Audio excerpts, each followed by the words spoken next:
നമസ്കാരം. വി.ഡി. സതീശൻ കുറച്ച് ദിവസമായി പറയുന്നത് ഹിന്ദു വികാരം കൊണ്ടാണ് ഹിന്ദു വോട്ടുകൾ ബി.ജെ.പിയിലേക്ക് പോയത് എന്നാണ് സതീശൻ പറയുന്നത്. അതുകൊണ്ടാണ് തൃശൂരിൽ ബി.ജെ.പി വിജയിച്ചതെന്നാണ് സതീശന്റെ വാദം. പക്ഷേ കാര്യങ്ങളുടെ വസ്തുത ചൂണ്ടിക്കാട്ടുന്നത് ബി.ജെ.പി തൃശൂരിൽ ശക്തമായ ഒരു പ്രചാരണം നടത്തിയതുകൊണ്ടാണ് ബി.ജെ.പിക്ക് അവിടെ വിജയിക്കാൻ സാധിച്ചത് എന്നതിൽ യാതൊരു സംശയവുമില്ല. ലോക്സഭാ തെരഞ്ഞെടുപ്പിന് മുന്നേ ബി.ജെ.പി നടത്തിയ പ്രചാരണമാണ് നിലവിൽ തൃശൂരിൽ തന്നെ ബി.ജെ.പി പിടിച്ചെടുത്തത്.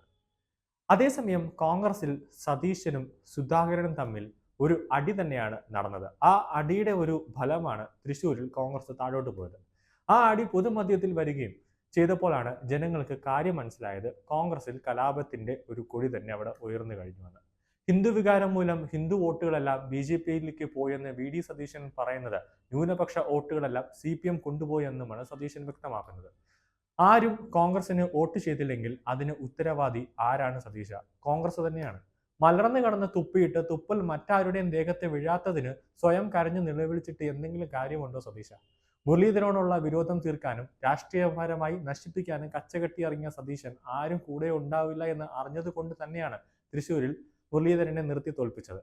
ഈ ജാളിത മറച്ചുവെക്കാനാണ് 3 മാസം കഴിഞ്ഞപ്പോൾ ബി.ജെ.പിക്കെതിരെ വാളോങ്ങാൻ വേണ്ടി സതീശൻ തുടങ്ങിയത്.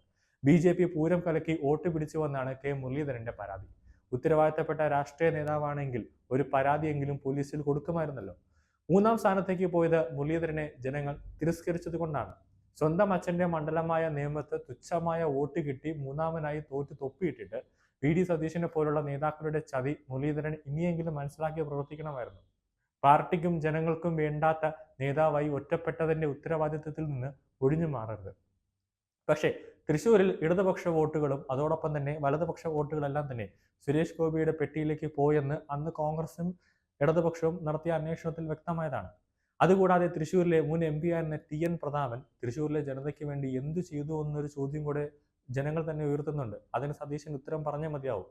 ശക്തൻ മാർക്കറ്റ് പോലുള്ള വർഷങ്ങളായ ഒരു പ്രസിദ്ധമായ തൃശ്ശൂരിലെ ഒരു മാർക്കറ്റിൽ പ്രതാപൻ വർഷങ്ങളായി അവിടെ ഒരു നവീകരണ പ്രവർത്തനം നടത്തിയിട്ടില്ല. മാത്രമല്ല തൃശ്ശൂരിൽ ജനത തന്നെ പ്രതാപന്റെ പ്രവർത്തനങ്ങളിൽ വലിയ രീതിയിൽ അനിഷ്ടം പ്രകടിപ്പിച്ചു. അവസാനം സുരേഷ് ഗോപി തന്നെയാണ് സ്വന്തം പണം കൊണ്ട് 1 കോടി രൂപ ചെലവാക്കി ശക്തൻ മാർക്കറ്റ് നവീകരിച്ചത്. എന്നിട്ടും അവിടെ ഒരു പ്രശ്നം നടന്നപ്പോൾ പോലും, അതായത് തൃശ്ശൂർ പൂരം അലങ്കോലപ്പെട്ട ഒരു അവസരം വന്നപ്പോൾ പോലും ടി.എൻ. പ്രതാപൻ എം.പി അവിടെ തിരിഞ്ഞു പോലും നോക്കിയിട്ടില്ല. കോൺഗ്രസിന്റെ ഒരാൾ പോലും വന്നിട്ടില്ല. അവസാനം രാത്രി വയ്യാതെ കിടന്ന സുരേഷ് ഗോപിയാണ് ആംബുലൻസും പിടിച്ച് അവിടെ വന്ന് പാറമേക്കാവുമായിട്ട് പാറമേക്കാവും മറ്റു ദേവസ്വം ബോർഡ് അധികൃതരുമായി ചർച്ച നടത്തി പൂരം മുന്നോട്ട് കൊണ്ടുപോയത്. അപ്പൊ സ്വാഭാവികമായിട്ട് ഇങ്ങനെ ഒരു ചെയ്ത രാഷ്ട്രീയ പ്രവർത്തനയാണ് ജനങ്ങൾക്ക് ആവശ്യം. അതുകൊണ്ടല്ലേ സുരേഷ് ഗോപിയെ തന്നെ അവിടെ ജനങ്ങൾ ജയിപ്പിച്ചു വിട്ടത്. അല്ലാതെ കോൺഗ്രസിന്റെ എന്ത് നേട്ടം കണ്ടിട്ടാണ് ജനങ്ങൾ അവിടെ വോട്ടിട്ട് കോൺഗ്രസിനെ ജയിപ്പിക്കേണ്ട ഒരു ആവശ്യം വരുന്നത്?